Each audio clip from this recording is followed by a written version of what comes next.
folks. Welcome to Fast and Furious. Coldish day again. Cold day actually.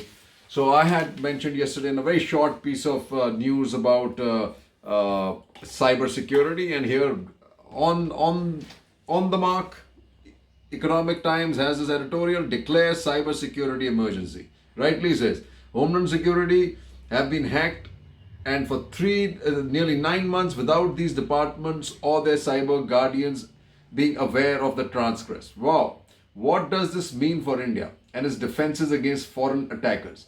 Cyber security must go right up to the top of national security, and shoring it up, taken up on an emergency basis, right?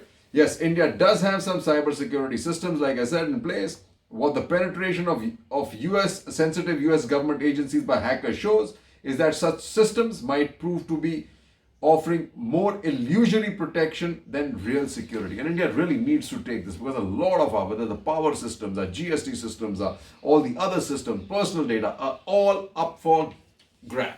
And again, right on top of something I'd mentioned yesterday, that the way Apple treats China versus what it treats India is different. It says Apple puts Wistron on probation over riot in Make in India blow.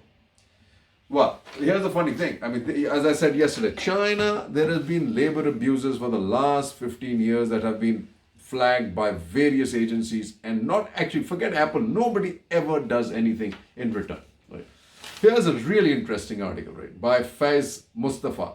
The composite campus. When Prime Minister speaks at AMU centenary today, he could underline his resolve to preserve, protect, and defend the character of the university. Not only that, folks, it's not just defend the character of the university. Just remember, it's facet of our soft power that is available to us to make a beachhead in the Muslim world. It is critical that we use this, and universities like this and Jamia Millia, to actually be our forefront runners in these countries, right? And as this gentleman writes, AMU is the intellectual capital of Muslims in the world.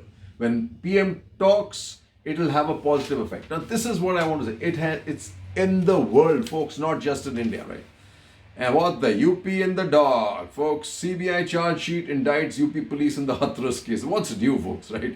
The UP government has responded to the charge sheet by claiming that it had ordered the CBI investigation in the first place. But the fact remains that in the more than 3 years that the Yogi Adityanath government has held office, the UP police stations have mirrored a political partisan agenda, whether in creating an enabling atmosphere for cow vigilantes, going after anti-CA protesters, rampant use of draconian NSA encounter deaths, or now using the anti-conversion law to strike at the personal freedom of young women and men. Well, they are not going to get investment for sure, folks. I can tell you that. And look at what Priyanka writes. Corruption killing cows in UP. Priyanka writes to Adityanath. Apparently, after a video showing dead cattle allegedly in a cow shelter in Lalitpur's Sojana town was widely circulated on social media, Congress General Secretary Priyanka Vad. So basically, cows have now become a case of targeting the minorities, or I think land grab or money grab, right? But the tourist with this craziness continues. UP, 3 arrested for trying to convert family into Christianity. Now, it's not into Islam, it's into Christianity, folks. So here is where it hurts the Dalit, the scheduled caste and scheduled tribes. So basically, the Hindu religion basically just wants them to keep them where they are, not letting them have the opportunity or whatever. Then here, Love Jihad, 11 of family booked in UP, 6 in jail. So you're not getting over it. But then you have some interesting points that are 8 years on, Muslim man in interfaith marriage convert. So actually, at the end of the day, this kind of conversion should be allowed also, reverse conversion. But High Court stays BSY government decision to drop cases on ministers. Well, I'm glad the High Court's doing a lot of work. And what do you have here? Garbage of lies. Mamta on Shah's Bengal is zeroed. This is what we are headed for the next 8 months, folks. The dirty politics, divisive politics in Bengal. What do we have here? UAE acknowledges visa restrictions on Pakistan.